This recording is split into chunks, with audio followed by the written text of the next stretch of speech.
Afin de réaliser un crumble cannelle, nous avons besoin de beurre, de farine courante, de sucre roux, aussi appelé sucre cassonade, de poudre d'amande et de cannelle en poudre. La cannelle doit être pesée avec exactitude car elle va générer une coloration et un parfum très prononcé. La pâte à crumble est une des pâtes les plus sèches car son hydratation est infime. En effet, elle ne contient que l'humidité présente dans le beurre, c'est-à-dire en définitive très peu.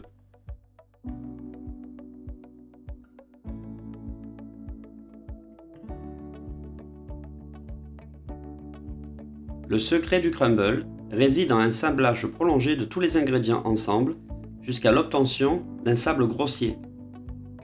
En anglais, to crumble signifie émietter et c'est exactement ce que l'on recherche ici. Pour cette recette, nous avons utilisé du sucre roux, aussi appelé sucre cassonade, mais on aurait très bien pu utiliser du sucre semoule.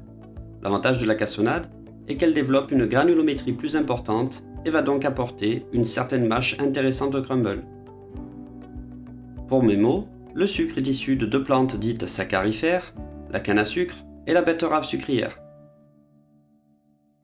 La pâte à crumble peut être utilisée dans de multiples préparations, soit directement sur un lit de fruits cuits, pommes et poires par exemple, soit directement sur un lit de fruits crus, comme les fruits rouges par exemple.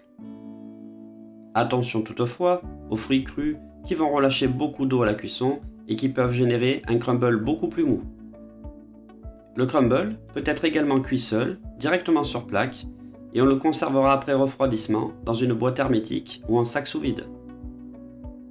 Il pourra servir en topping sur des viennoiseries, en finition verrine, en élément constitutif d'un dessert à l'assiette, ou un appoint de décor sur certaines pâtisseries.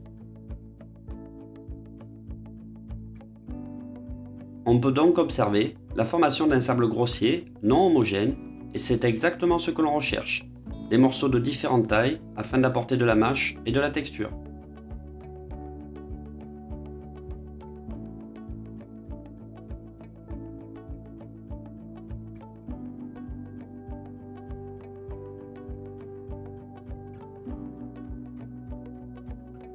Répartir sur plaque, sur faible épaisseur, qu'on enfournera à 160 degrés durant 10 à 15 minutes.